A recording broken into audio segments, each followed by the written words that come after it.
नमस्कार, मैं अनीता वर्मा। आज हम करेंगे class 7 English supplementary lesson 8 the bear story summary in Hindi. एक महिला एक पुराने जागीरदार के मकान में बड़े जंगल के किनारे रहती थी। एक दिन उसे जंगल में भालू का एक बच्चा भूख से अधमरा पड़ा मिला।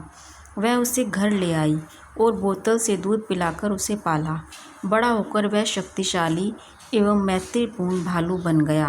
वह न तो मनुष्य को और न ही पशुओं को कोई हानि पहुंचाता था। अस्तबल में 3 पहाड़ी टट्टू थे जो उसके अस्तबल में आने पर डरते नहीं थे। बच्चे उसकी पीठ पर सवारी करते थे।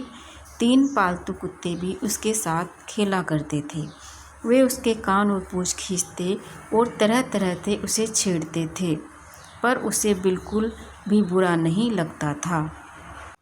भालू कुत्तों के साथ ही रोटी, दलिया, आलू, बंद गोभी और शलगम खाता था। बच्चे के सेवों को वह ललचाई आंखों से देखता रहता था। उसे पेड़ पर चढ़कर उन्हें खाने की अनुमति नहीं थी। एक बार मधुमक्खियों के छत्ते को छूने पर उसे 2 दिन तक जंजीर से बांधकर रखा गया था, जबकि उसे सिर्फ रात में ही बांधा जाता था। महिला हर रविवार पहाड़ी झील के दूसरे पार अपनी बहन से मिलने जाती थी। भालू के साथ जंगल से गुजरना सुरक्षित नहीं था, इसलिए रविवार को भालू जंजीर से बंधा रहता था। एक रविवार को वह जंगल से होकर जा रही थी तो उसने भालू को अपने पीछे आता पाया। महिला क्रोध में आ गई और उसने अपने कठोरतम स्वर में उसे वापस जाने को कहा। महिला ने देखा कि भालू के गले में उसका नया पट्टा भी नहीं था। उसने अपनी छतरी से भालू को इतनी जोर से मारा कि वह 2 टुकड़े हो गई। भालू ने अपना मुंह कई बार खोला, मानो वह कुछ कहना चाहता हो। अंततः वह वापस मुड़कर चला गया। महिला शाम को घर वापस आई। उसने भालू को मायूस सा बैठे देखा। वह सारे दिन से वहाँ बैठा हुआ था। महिला ने क्रोध में उसे डांटना प्रारंभ कर दिया और कहा कि दंड के रूप में उसे 2 दिन और बांधकर रखा जाएगा।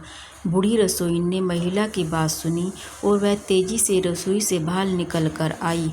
उसने महिला से कहा कि भालू को डांटने की बजाय उसको आशीर्वाद देना चाहिए। उसने बताया कि सारा दिन वह शांति से वहीं पर बैठकर उसकी प्रतीक्षा कर रहा था।